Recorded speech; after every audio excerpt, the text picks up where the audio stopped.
সুপ্রিয় দর্শক, আজকে আমরা যে টপিকসটি নিয়ে আমরা আলোচনা করতে চাচ্ছি সেটি হচ্ছে প্লান্টার ফাসাইটিস বা পায়ের গোড়ালিতে ব্যথা।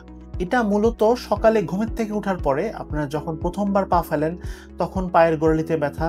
কাদের ক্ষেত্রে রোগটা যদি একটু তীব্র পর্যায়ে যেয়ে থাকে বা একটু অ্যাগ্রেসিভ হয়ে যায় তখন সারাদিনও পায়ে ব্যথা করতে পারে। এই রোগটা বোঝার জন্য আমাদের একটু অ্যানাটমিটা সহজে বুঝতে হবে। আমাদের পায়ের গোড়ালিতে এক ধরনের মোটা পর্দা থাকে যেটাকে বলা হয় প্লান্টার ফাসা। এই পর্দায় যদি কোনো কারণে প্রদাহ হয়ে থাকে তখন সেটাকে প্লান্টার ফাসাইটিস বলা হয়ে থাকে। প্লান্টার ফাসাইটিস রোগটা কাদের হয় বা কেন হয়?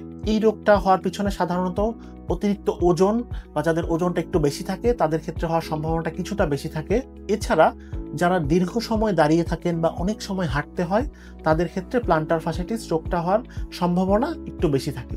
এছাড়া আমাদের কিছু কিছু বাত ব্যথার সাথে প্লান্টার ফাসাইটিস জড়িত বা হওয়ার লক্ষণটা বেশি হয়, যেমন রিউমাটয়েড আর্থ্রাইটিস, অস্টিও আর্থ্রাইটিস। এই জাতীয় রোগের সাথেও প্লান্টার ফাসাইটিস নামক বা গোড়ালি ব্যথা রোগটা হওয়ার সম্ভাবনা বেশি থাকে। প্লান্টার ফাসাইটিসটা আমরা কনফার্ম বা নিশ্চিত করার জন্য সাধারণত রোগের সাথে কিছু হিস্ট্রি নিয়ে থাকি বা রোগের কিছু লক্ষণ শুনে থাকি এবং রোগীকে আমরা সরাসরি পরীক্ষা করে কিছু কিছু জায়গায় টেন্ডারনেস বা ব্যথা কতটুকু আছে তার মাধ্যমে আমরা রোগটা নিশ্চিত করে থাকি।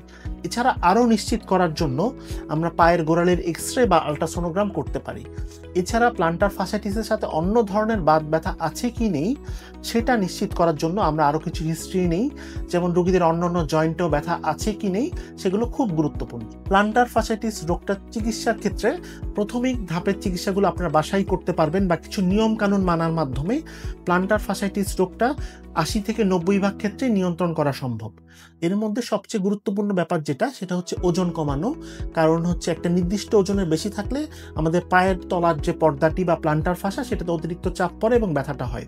ওজন কমানোর মাধ্যমে আমরা সাধারণত বলে থাকি 40 to 50% ক্ষেত্রে প্লান্টার ফাসাইটিস বা গোড়ালি ব্যথা রোগটা নিয়ন্ত্রণ করা সম্ভব।